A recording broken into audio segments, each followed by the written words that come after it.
Assalamualaikum warahmatullahi wabarakatuh.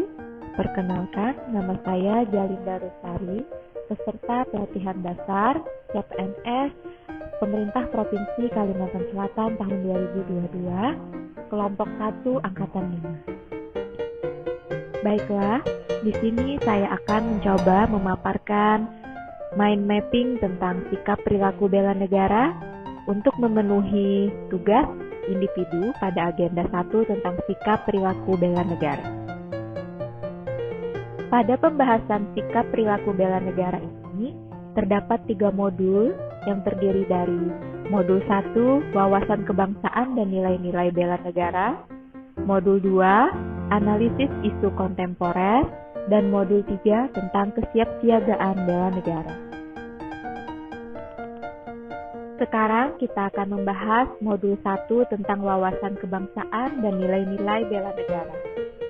Pengertian dari wawasan kebangsaan itu sendiri adalah cara pandang bangsa Indonesia dalam rangka mengelola kehidupan berbangsa dan bernegara yang dilandasi oleh jati diri bangsa atau nation character dan kesadaran terhadap sistem nasional atau national system yang bersumber dari Pancasila, Undang-Undang Dasar Negara Republik Indonesia tahun 1945, NKRI, dan Bhinneka Tunggal Ika, guna memecahkan berbagai persoalan yang dihadapi bangsa dan negara demi mencapai masyarakat yang aman, adil, makmur, dan sejahtera. Sedangkan nilai-nilai bela negara itu sendiri adalah nilai-nilai yang melandasi sebuah tekad, sikap, dan perilaku serta tindakan warga negara baik secara perseorangan maupun kolektif dalam menjaga kedaulatan negara, keutuhan wilayah, dan keselamatan bangsa dan negara yang dijiwai oleh kecintaannya kepada Negara Kesatuan Republik Indonesia yang berdasarkan Pancasila dan Undang-Undang Dasar Negara Republik Indonesia tahun 1945 dalam menjamin kelangsungan hidup bangsa Indonesia dan negara dari berbagai ancaman. Dalam wawasan kebangsaan dan nilai-nilai bela negara, ada 4 pokok bahasan yang akan kita paparkan. Yang pertama adalah landasan kehidupan berbangsa dan bernegara. Dalam landasan kehidupan berbangsa dan bernegara, kita harus memahami tentang konsepsi wasnis dan wasbang. Kemudian, kita juga harus memahami tentang konsensus dasar. Apa itu konsensus dasar? Konsensus dasar sendiri terdiri dari 4, yaitu Pancasila yang merupakan ideologi negara. Lalu yang kedua adalah Undang-Undang Dasar Negara Republik Indonesia tahun 1945 yang merupakan landasan konstitusional Negara Republik Indonesia. Yang ketiga adalah Bhinneka Tunggal Ika. Dan yang terakhir adalah Negara Kesatuan Republik Indonesia itu sendiri, yang tidak dapat dipisahkan dari peristiwa proklamasi kemerdekaan 17 Agustus 1945. Karena melalui peristiwa proklamasi tersebut, bangsa Indonesia berhasil mendirikan negara sekaligus menyatakan kepada dunia luar bahwa sejak saat itu telah ada negara baru, yaitu Negara Kesatuan Republik Indonesia. Pokok bahasan kedua adalah nilai-nilai dasar bela negara, yang terdiri dari 5 poin, yaitu cinta tanah air. Mengapa cinta tanah air menjadi poin pertama tentang nilai-nilai dasar bela negara? Karena kesadaran bela negara itu sendiri ditumbuhkan dari kecintaan pada tanah air Indonesia, tanah tumpah darah yang menjadi ruang hidup bagi warga negara Indonesia. Wujud dari sikap cinta kepada tanah air sendiri dapat diaplikasikan dengan menjaga tanah dari perkawinan serta seluruh ruang wilayah Indonesia atau memiliki jiwa patriotisme terhadap bangsa dan negara. Yang kedua adalah sadar berbangsa dan bernegara. Contohnya dapat kita aplikasikan dengan menjalankan hak dan kewajiban sebagai warga negara sesuai dengan peraturan perundang-undangan yang berlaku atau ikut serta dalam pemilihan umum. Yang ketiga adalah setia kepada Pancasila. bagaimana sikap kita dalam mencerminkan kesetiaan terhadap Pancasila itu sendiri. Misalnya adalah dengan memahami nilai-nilai dalam Pancasila, lalu mengamalkan nilai-nilai Pancasila dalam kehidupan sehari-hari. Kemudian bisa juga dengan menjadikan Pancasila sebagai pemersatu bangsa dan negara. Yang keempat adalah rela berkorban untuk bangsa. Rela berkorban untuk bangsa sendiri dapat kita wujudkan dengan bersedia mengorbankan waktu, tenaga, dan pikiran kita untuk kemajuan bangsa dan negara, serta siap membela bangsa dan negara dari berbagai macam ancaman. Dan yang kelima atau yang terakhir adalah mempunyai kemampuan awal bela negara. Contoh dari mempunyai kemampuan awal bela negara adalah seperti memiliki kecerdasan emosional dan spiritual serta intelijensia, serta senantiasa memelihara jiwa dan raga. Pokok bahasan keempat yaitu penghormatan terhadap lambang-lambang negara dan ketaatan kepada peraturan perundang-undangan. Yang pertama, penghormatan terhadap bendera, bahasa, lambang negara, lagu kebangsaan. Bendera negara Sang Merah Putih, bahasa Indonesia, lambang negara Garuda Pancasila, dan lagu kebangsaan Indonesia Raya merupakan jati diri bangsa dan identitas negara kesatuan Republik Indonesia. Keempat simbol tersebut menjadi cerminan kedaulatan negara di dalam tata pergaulan dengan negara-negara lain dan menjadi cerminan kemandirian dan eksistensi negara Indonesia yang merdeka, bersatu, berdaulat, adil, dan makmur. Yang kedua, ketaatan kepada jenis dan hierarki peraturan perundang-undangan. Jenis dan hierarki peraturan perundang-undangan itu sendiri terdiri dari yang pertama, Undang-Undang Dasar Negara Republik Indonesia tahun 1945. Kemudian, yang kedua, ada ketetapan MPR yang sudah ada sedari dulu. Yang ketiga, ada undang-undang atau peraturan pengganti undang-undang. Yang keempat, ada PP. Yang kelima, ada peraturan presiden. Dan kemudian ada peraturan daerah provinsi dan peraturan daerah kabupaten. Yang terakhir yaitu bentuk dan ketaatan warga negara kepada peraturan perundang-undangan. Sebagai ASN, kita seharusnya mentaati, melaksanakan, dan tidak melanggar semua peraturan perundang-undangan yang berlaku di wilayah Negara Kesatuan Republik Indonesia, serta menjadi pelopor dalam penegakan peraturan atau perundangan di tengah-tengah masyarakat. Pokok bahasan yang terakhir adalah pembinaan kerukunan, menjaga persatuan dan kesatuan bangsa. Baiklah, sekarang kita akan beralih ke modul kedua dengan pembahasan tentang analisis isu kontemporer. Dalam analisis isu kontemporer ini sendiri, ada 3 hal yang akan dibahas, yaitu perubahan lingkungan strategis, isu-isu strategis kontemporer, dan teknik analisis isu. Dalam perubahan lingkungan strategis, ada 3 hal yang harus kita pahami, yaitu konsepsi tentang perubahan lingkungan strategis, kemudian apa perubahan lingkungan strategis itu sendiri, dan model insan. Dalam perubahan lingkungan strategis, setiap ASN perlu memahami dengan baik fungsi dan tugasnya, agar kebijakan publik yang dibuat oleh pejabat pembina kepegawaian sesuai dengan peraturan perundang-undangan. Kemudian, seorang ASN dapat memberikan pelayanan publik yang profesional dan berkualitas, sehingga dapat mempererat persatuan dan kesatuan negara Republik Indonesia.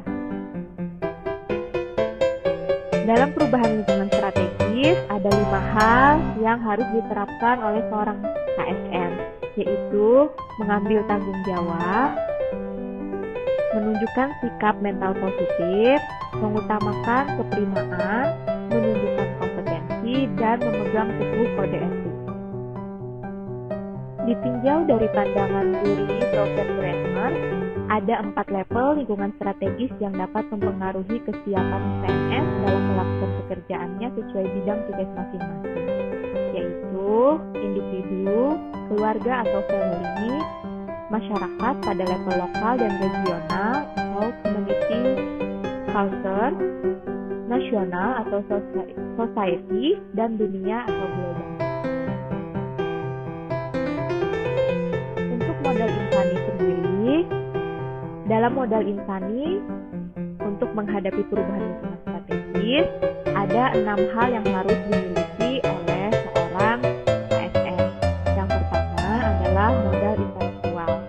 Modal intelektual sendiri pada dasarnya dimiliki oleh setiap manusia.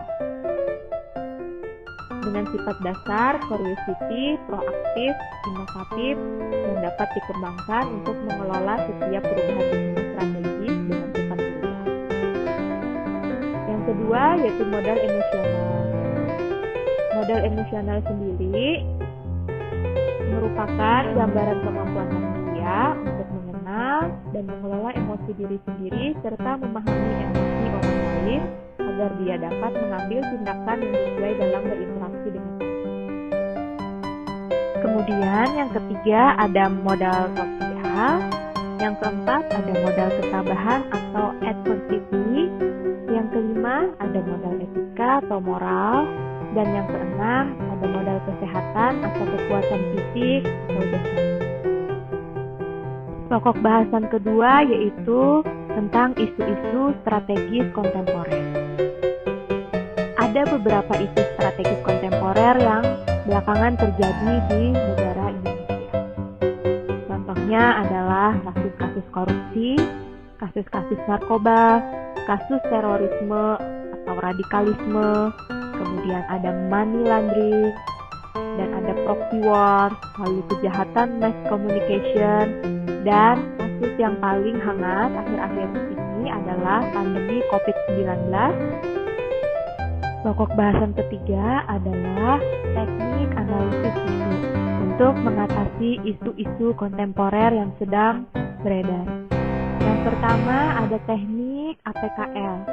Teknik APKL sendiri itu terdiri dari aktual, yang berarti bahwa isu tersebut benar-benar terjadi dan sedang hangat dibicarakan dalam masyarakat. Kemudian yang kedua adalah problematik, artinya isu tersebut memiliki dimensi masalah yang kompleks sehingga perlu dicarikan segera solusinya secara komprehensif. Yang ketiga adalah kehalayakan, atau isu tersebut menyangkut hajat hidup orang banyak. Dan yang terakhir adalah kelayakan, artinya isu tersebut masuk akal, realistis, relevan, dan dapat dimunculkan inisiasi pemecahan masalahnya. Atau teknik USG, yaitu urgensi, di mana seberapa mendesak suatu isu harus dibahas, dianalisis, dan ditindaklanjuti. Kemudian seriousness, seberapa serius suatu isu harus dibahas dikaitkan dengan akibat yang akan ditimbulkan. Dan growth, seberapa besar kemungkinan memburuknya isu tersebut jika tidak ditangani secara tepat. Teknik analisis yang kedua adalah tree analysis atau fishbone. Fishbone sendiri merupakan diagram yang berupaya memahami persoalan dengan memetakan isu berdasarkan cabang-cabang terkait. Fishbone diagram digunakan ketika kita ingin mengidentifikasi kemungkinan penyebab masalah dan terutama ketika sebuah tim cenderung jatuh berpikir pada rutinitas. Diagram fishbone sendiri biasanya digambarkan dengan bentuk L, di mana terdiri dari kepala dan bagian tulang ikan. Kepala ikan biasanya diisi dengan akibat atau bahaya dari suatu kejadian isu kontemporer tersebut. Sedangkan untuk bagian tulang ikan biasanya diisi dengan berbagai penyebab yang mungkin mengakibatkan dari isu kontemporer bersangkutan yang telah dibahas. Teknik analisis yang ketiga adalah analisis SWOT. Analisis SWOT sendiri adalah suatu metode analisis yang digunakan untuk menentukan dan mengevaluasi, mengklarifikasi, dan memvalidasi perencanaan yang telah disusun sesuai dengan tujuan yang ingin dicapai. Analisis SWOT sendiri terdiri dari 4 hal, yaitu Huruf S atau strength yang berarti profil kekuatan. Huruf W yang berarti weaknesses yang artinya adalah kelemahan. Huruf O adalah opportunities yang berarti peluang, dan huruf T adalah threat yang berarti ancaman. Dalam strategi analisis SWOT, ada beberapa strategi yang dapat diterapkan. Yang pertama, strategi SO. Biasanya dipakai untuk menarik keuntungan dari peluang yang tersedia dalam lingkungan eksternal. Yang kedua adalah strategi WO, bertujuan untuk memperbaiki kelemahan internal dengan memanfaatkan peluang dari lingkungan yang terdapat di luar. Yang ketiga, strategi SC digunakan untuk menghindari, paling tidak memperkecil dampak negatif dari ancaman atau tantangan yang akan datang dari luar. Dan yang keempat, strategi DC adalah taktik mempertahankan kondisi yang diusahakan dengan memperkecil kelemahan internal dan menghindari ancaman eksternal. Yang terakhir, saya akan mencoba memaparkan modul ketiga tentang kesiapsiagaan bela negara.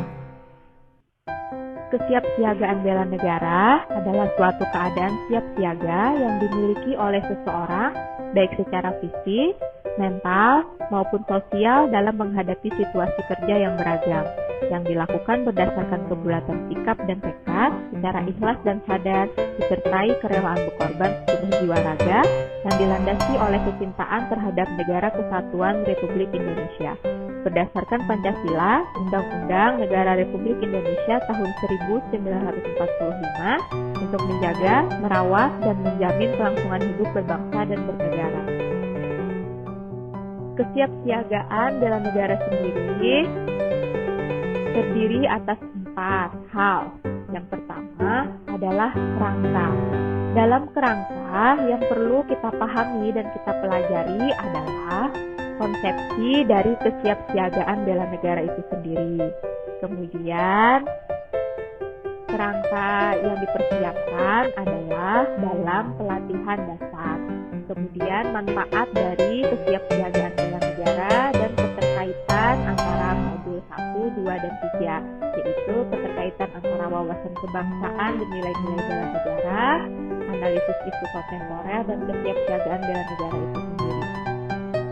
Yang kedua yang kita bahas adalah kemampuan awal.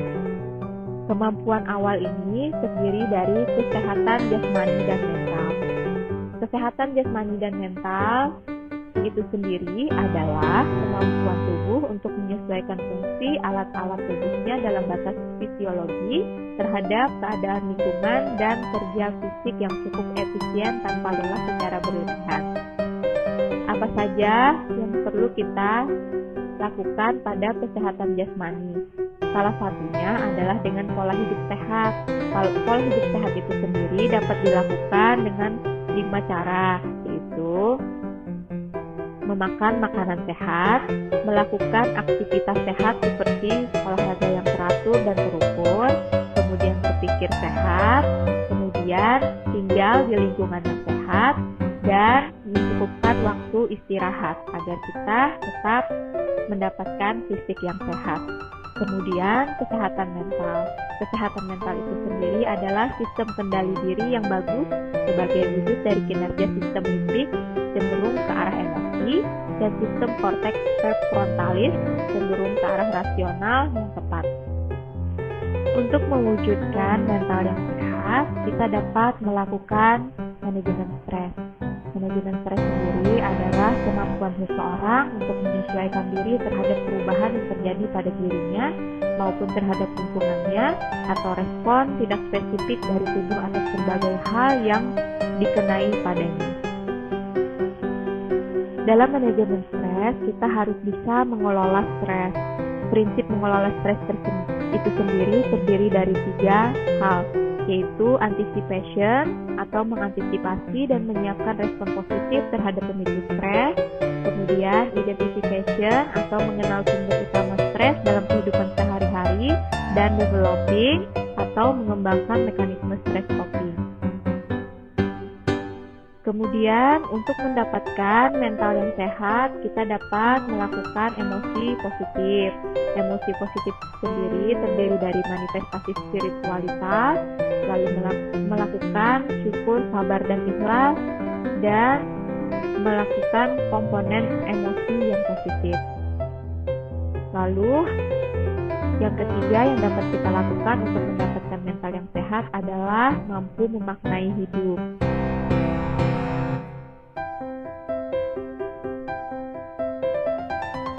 Selain kesehatan jasmani dan mental, kemampuan awal yang harus kita miliki adalah kesiapsiagaan jasmani dan mental. Kesiapsiagaan jasmani itu sendiri adalah kegiatan atau kesanggupan seseorang untuk melaksanakan tugas atau kegiatan fisik secara lebih baik dan efisien.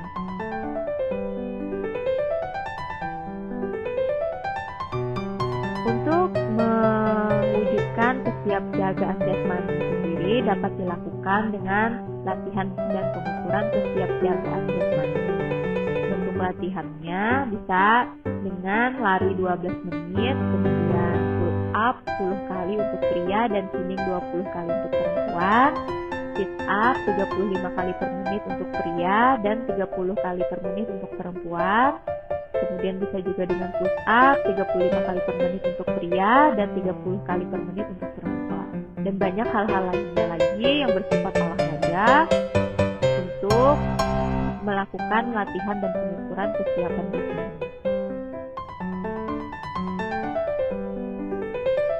Sedangkan untuk kesiapan mental sendiri dapat kita lakukan dengan melakukan manajemen stres tadi, berlatih untuk menerapkan emosi positif dan lebih belajar lagi dalam memaknai hidup. Selain itu, kemampuan awal yang harus kita miliki dalam kesiapsiagaan bela negara adalah memiliki etika, etiket, dan moral.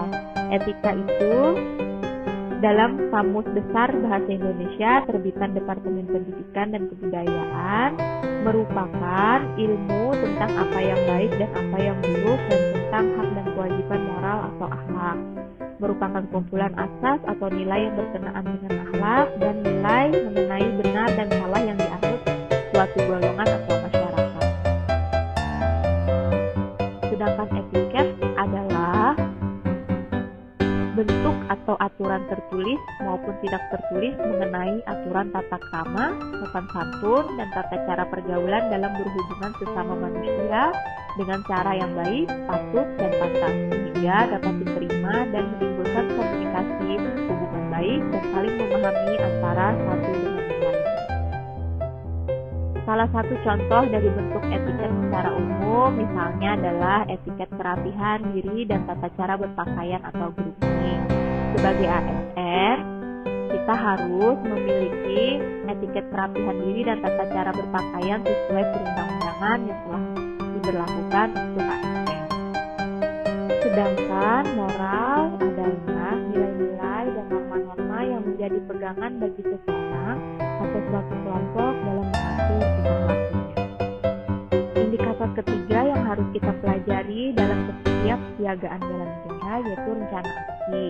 Dalam menetapkan rencana aksi, kita harus memiliki program dan penyusunan. Misalnya, pelatihan dasar CPNS sendiri merupakan salah satu program dari rencana aksi kesiapsiagaan bela negara. Kemudian dalam pelatihan dasar biasanya terdapat beberapa susunan atau step-step dalam program tersebut. Yang keempat adalah kegiatan. Kegiatan itu sendiri dapat terdiri dari 4 hal. Salah satunya adalah PBB. PBB atau pelatihan baris berbaris itu sendiri memiliki manfaat untuk menumbuhkan sikap jasmani yang tegap dan pangkas, persatuan, disiplin, sehingga dengan demikian peserta latihan CPNS senantiasa dapat mengutamakan kepentingan tugas di atas kepentingan individu dan secara tidak langsung juga menanamkan rasa tanggung jawab. Kemudian dapat juga dilakukan kegiatan keprotokolan, kewaspadaan dini, dan membangun tim. Demikian pemaparan saya tentang agenda 1 mengenai pokok bahasan sikap perilaku bela negara. Semoga apa yang saya paparkan dapat dipahami dengan baik guna mewujudkan sikap perilaku bela negara pada ASN yang baik dan benar. Sekian dari saya, terima kasih. Wassalamualaikum warahmatullahi wabarakatuh.